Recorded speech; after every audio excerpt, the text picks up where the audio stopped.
দাঁড়ান ভাই, এআই নিয়ে আপনি হয়তো অনেক হাইপে আছেন, এআই একটা ট্রেন্ড, কিন্তু ভাই এআই বাস্তবে কোনো ম্যাজিক না। চারদিকে এখন শুধু AI, automation, prompt engineering, chat GPT, video generation, image generation, lots of things. আপনি হয়তো মনে করছেন যে এগুলো সব যদি শিখে যাই, কোনো একটা কোর্স করি, তাহলে হয়তো আমি অনেক কিছু শিখে যাব, হয়তো আমি ভালো আর্নিং করতে পারবো আর হাজার হাজার ডলার ইনকাম হবে। বিষয়টা কিন্তু এটা একদমই না। কথা হলো যে আপনার কোর স্কিলটা যদি থাকে তাহলে এআই আপনাকে সেটাতে হেল্প করতেছে। মূলত আপনাকে শিখতে হবে একটা স্কিল। আপনি গ্রাফিক ডিজাইনিং করেন, ভিডিও এডিটিং করেন বা ওয়েব ডিজাইনিং যেটাই করেন না কেন, আপনাকে একটা স্কিল ভালোভাবে আগে শিখতে হবে। এই স্কিলটার উপরে আপনি এআইকে ইন্টিগ্রেট করে আপনি আরও বেটার শিখতে পারবেন বা আরও বেটার আউটপুট দিতে পারবেন।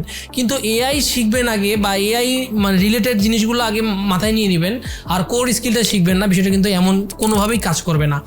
যে ধরেন 5 বছর 7 বছর থেকে গ্রাফিক ডিজাইনিং করতেছে, সে এআইকে যেভাবে ইন্টিগ্রেট করতে পারবে, আপনি কিন্তু শুরুতেই যদি এআই দিয়ে ইমেজ জেনারেশন করে মনে করতেছেন এটা ভালো হয়ে গেছে, ভালো ডিজাইন হয়ে গেছে, বিষয় কিন্তু তা না। আপনি এআইকে ইন্টিগ্রেট করতে পারবেন তখনই যখন আপনি ডিজাইন ফান্ডামেন্টালটা আপনি বুঝেন এবং আপনি এর আগে অনেক ভালোভাবে অনেক ডিজাইন করছেন, অনেক প্রবলেম সলভ করছেন। সো আপনি তখন যদি এআইকে এখানে ইন্টিগ্রেট করতে চান, তখন এটা আপনার জন্য কাজে আসবে এবং ডিজাইন বা আপনি যে কাজ করেন না কেন সেখানে এটা কাজে লাগবে। সো আমার হাম্বল রিকোয়েস্ট থাকবে যে আপনারা এআইয়ের পিছনে ছোটার দরকার নাই, হাবিজাবি কোর্সের পিছনে ছোটার দরকার নেই। আগে সেলফ লার্নার হন, আগে যে স্কিলে কাজ করতেন সেই স্কিলটা শেখেন, ভালোভাবে শেখেন, সেখানে এআই ইন্টিগ্রেট করেন আর সেটি আপনাকে ভালো আউটপুট দিবে। মূল কথা হলো এআইকে দূরে না ভাই, এআইকে শিখবেন। কিন্তু বর্তমানে যেটা দেখতেছি, ফেসবুকে ঢুকলেই কোর্সে সরাসরি এ শিখাচ্ছে, ও শিখাচ্ছে, কিন্তু আসলে ভাই আপনি কি শিখতেছেন সেটা বোঝেন না। আপনি জীবনে ভিডিও এডিটিং করেন নাই, আপনি জাস্ট ভিডিও জেনারেট করে ফেললেন এআই দিয়ে, এটা দিয়ে আপনি কী করবেন? কোনো লাভ নাই।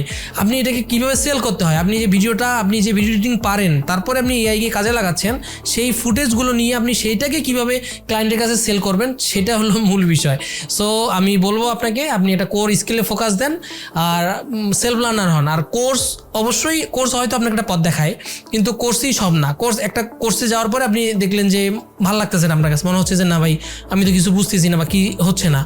কোর্স এই জন্য সব কিছু না। আপনি যখন সেলফ লার্নার হবেন, কোর্স একটা মাধ্যম আপনাকে শেখাটা একটু ত্বরান্বিত করবে বা একটা গাইডলাইন দেবে, কিন্তু নিজেকে আপনাকে শিখতে হবে। তাই ট্রেন্ডের পিছনে নয়, নিজের মূল স্কিল গড়ে তোলার পিছনে সময় দিন, নিজেকে একজন সেলফ লার্নার হিসেবে গড়ে তুলুন, কারণ দিন শেষে এটিই আপনাকে টিকিয়ে রাখবে, কোনো হাইপ বা কোনো ট্রেন্ড নয়।